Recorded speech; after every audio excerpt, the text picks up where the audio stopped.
I'm going to tell you about a town you should never go to. For your protection, I won't tell you the name or location, but I'll tell you this. If you ever think you might be in this town, get the hell out of there and don't look back. It happened some years ago. I was on my way to visit an uncle I'd never met, meandering around, trying to read a rather confusing map, when I ran out of gas. Stupid, I know, but I can never make heads or tails of those damn things. The dangers of hitchhiking were disconcerting, though there wasn't much choice, so I didn't bother fussing about it and started up the road. The midday sun was oppressive. My forehead ached from all the squinting, and my clothes were soaking up a gallon of sweat. My tired arm hung lower and lower, as did my hope of hitchhiking a ride. But in the distance came into view a red pickup truck. "Please stop! Please stop!" I repeated, sticking my thumb out as far as it would go. As the truck grew closer, I waved my arms around until it eventually slowed down and stopped in the road. "That your car back there?" asked the friendly old coot from behind the wheel. "Yes, sir, I ran out of gas." "Hop in, we'll get you some at the next stop." Cappy. What a nice guy he was. He sure liked to talk about his family, but they were entertaining stories. His son was fighting overseas, and I could tell his kindness was inspired by the admiration he felt for my generation. Heroes, he called us. You wouldn't catch me on the front lines, though. Always been one to shy away from danger. I didn't tell Cappy that. Didn't want to disappoint him. After some time, I started to wonder when this town would show up, and I expressed my concern that it might be too far away. It didn't seem to bother Cappy. I guess he had nothing better to do. Still never found out where he was headed. The road was getting bumpy, then turned into two brown strips with grass down the middle. I could finally see a town peeking over the wild fields. Pitiful, yet quaint. It was textbook small-town America. Faded blue houses with white trim, a few brick-and-mortar businesses with hand-painted signs, town square, big red barn, white chapel on a hill. Cars were parked here and there, some without tires, though I didn't see any people around it. It wasn't surprising for such a remote hamlet. But what did surprise me was that, despite the barn, I didn't see any animals. There was no official fueling station, but we found an old garage with a gas pump out front. Cappy kept apologizing for lending his gas can to a neighbor while we searched through the cluttered garage. A rancid odor would come and go, making me sicker each time. "I'd better go find someone," I said, "and tell them what we're doing so they don't think we're robbing the place." Really, I just wanted to get away from that smell. "Look for a gas can in case I can't find one." "Roger that." The town seemed deserted, but I could hear voices echoing from somewhere, so I followed them. Two children appeared from the tall grass, chasing each other down the road. In the distance was an apple orchard with kids running to and fro, tossing apples at each other, some of them on all fours. As I approached, laughter and playful screams came from all sides. It seemed like a normal child behavior, but then I noticed they were all wearing dog masks.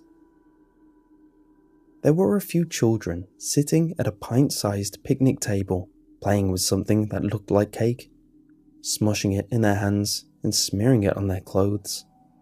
I assumed from the cake, the masks, and the occasional party favors that there was a birthday party going on. Trying to seem as non-threatening as possible, I strolled over and attempted to question them. "I'm sure someone baked that cake to be eaten, not played with," I said, trying to sound like an authoritative parent. The children stopped what they were doing and looked up at me. I got the shivers. The way they all turned their heads at the exact same moment, all wearing those dog masks. And these weren't cute cartoon dog masks. The attempt at realism lent them a disturbing quality. "I'm sorry, but could you nice children take off those masks for a minute?" The kids looked at each other, then back at me. I started to feel embarrassed. "So, whose birthday is it?" One of the children made a little yipping noise. "Oh, it's you." Another child mimicked the other. "Then it's you? Is it your birthday?" A third child joined in. "Maybe it's all your birthdays." They didn't seem to be listening and continued to imitate puppies. Finally, I got a little testy. All that walking in the heat had already worn me down, and now these kids were poking at a beehive. "You listen here. What would your parents say if they saw you being so rude? Why don't you take off those masks and act like children, not dogs?" The kids started to yip louder, then transitioned to woofs, followed by short barks. "Stop that! Where are your parents? I have car trouble and I need an adult right away." The children didn't heed my requests and instead threw cake in my face. It tasted horrible. In hindsight, I don't think it was cake. "Fine then, but when I find your parents, they're going to hear all about this." It was like they didn't even know what I was saying.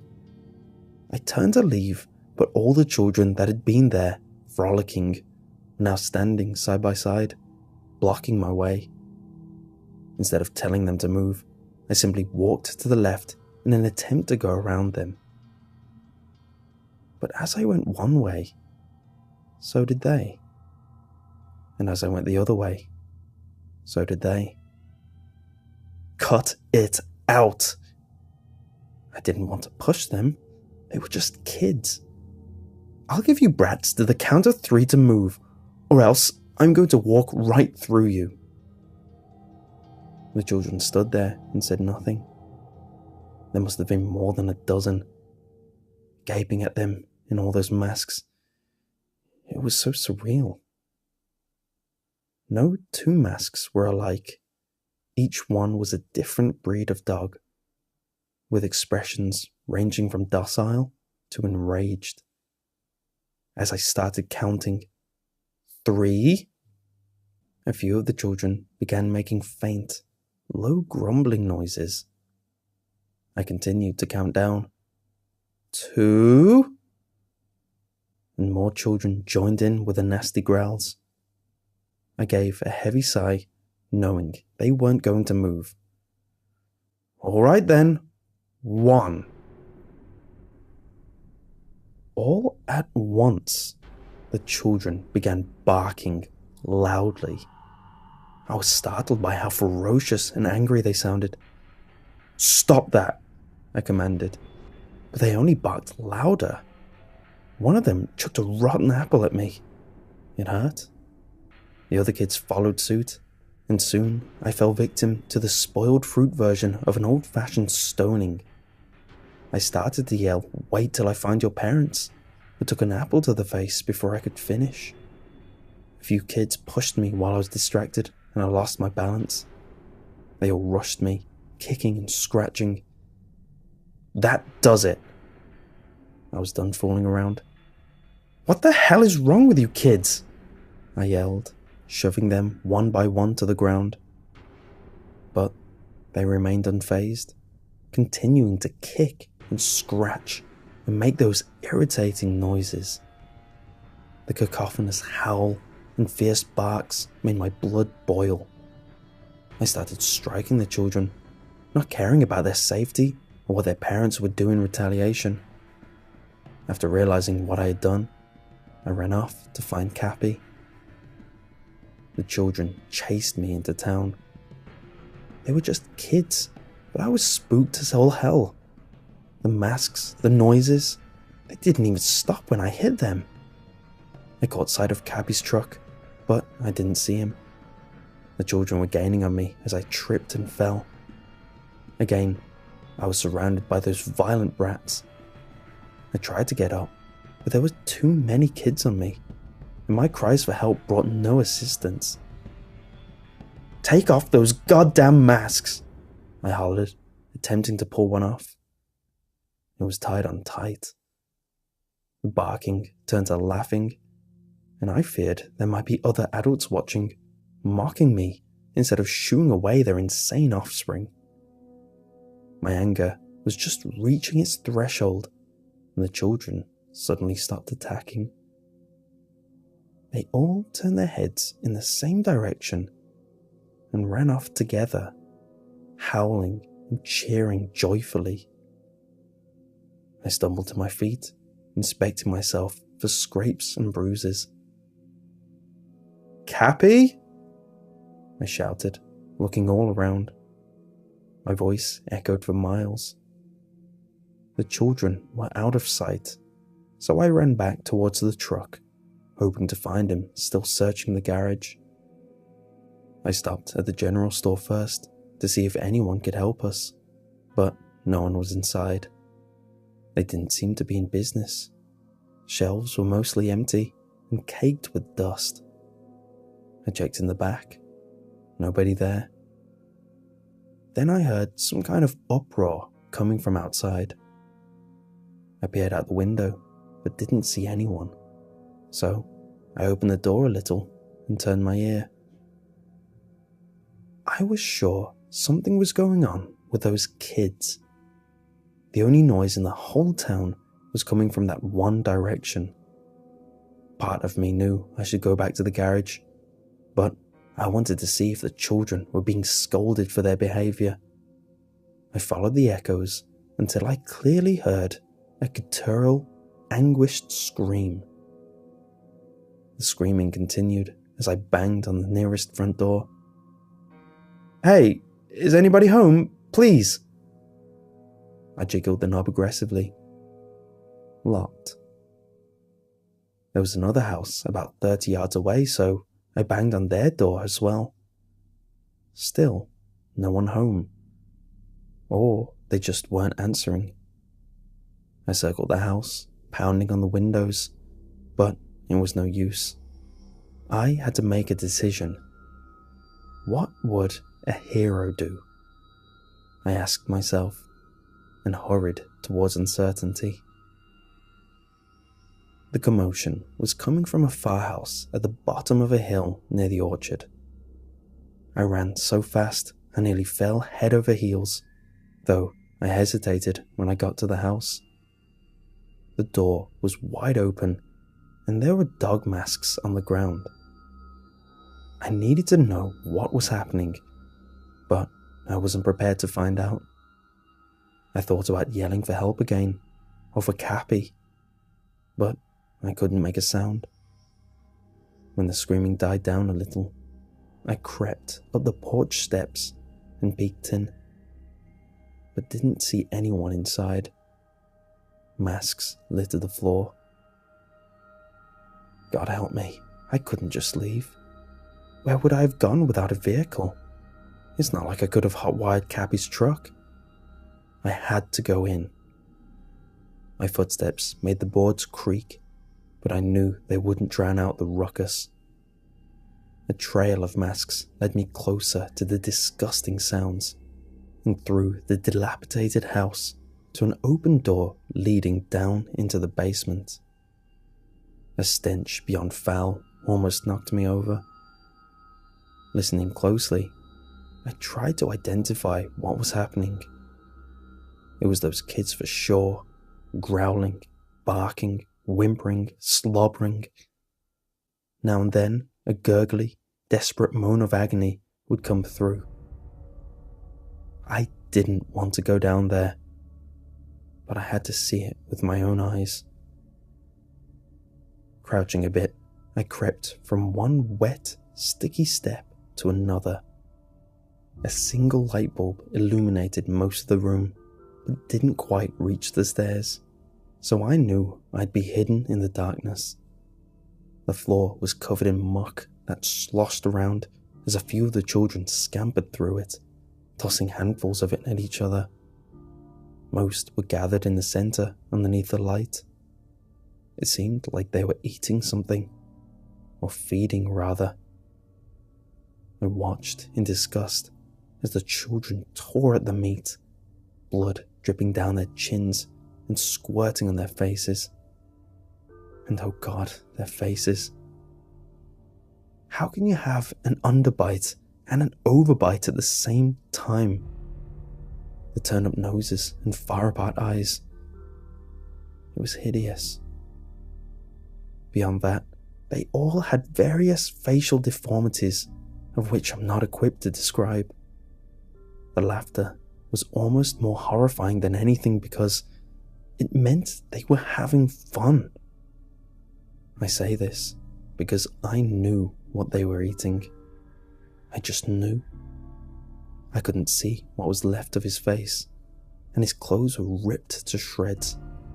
But I knew. I knew they were eating Cappy. I covered my mouth and tried not to scream or retch. Gagged a few times, but I didn't draw attention. My body tensed up so bad I could hardly move. But I willed it to inch backwards up the stairs, through the kitchen and the front door.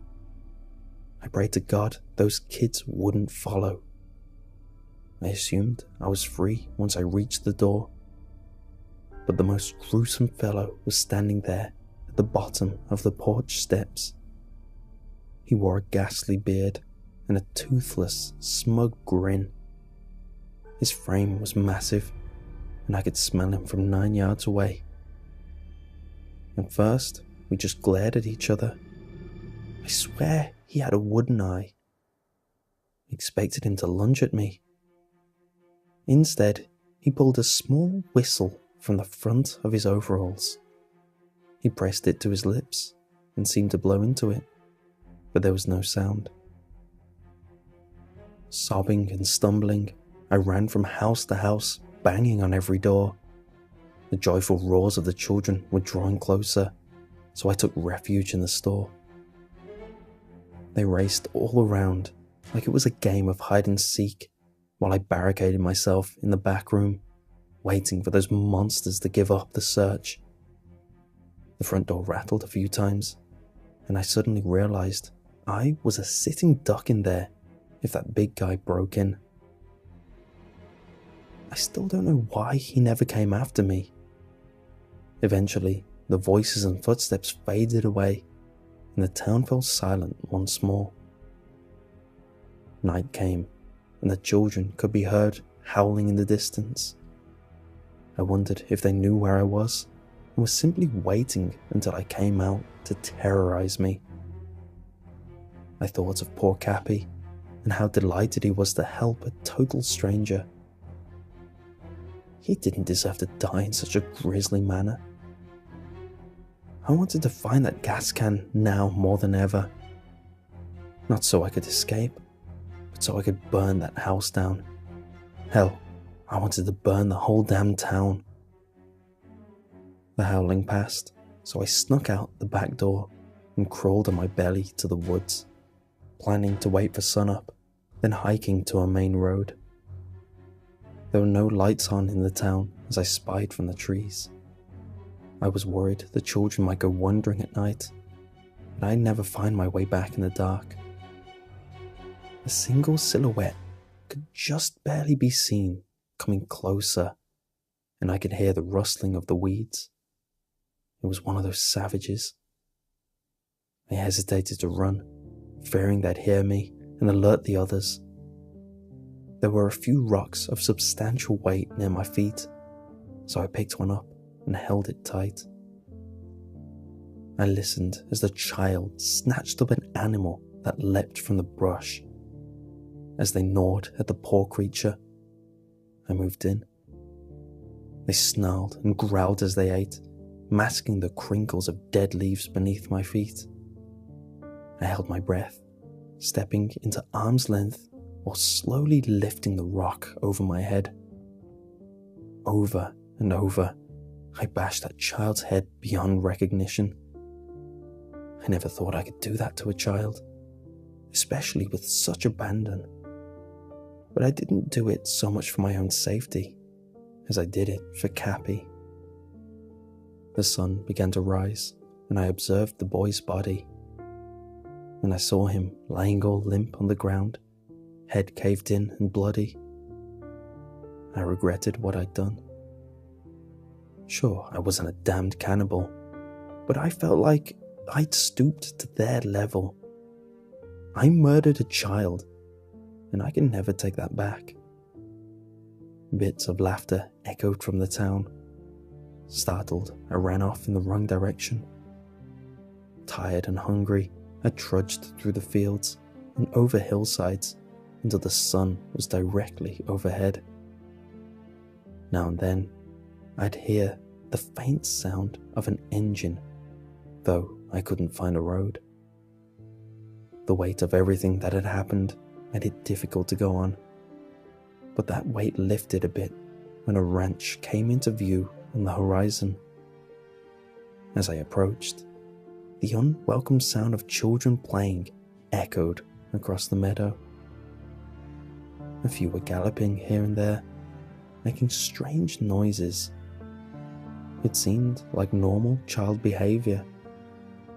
But then I noticed they were all wearing horse masks.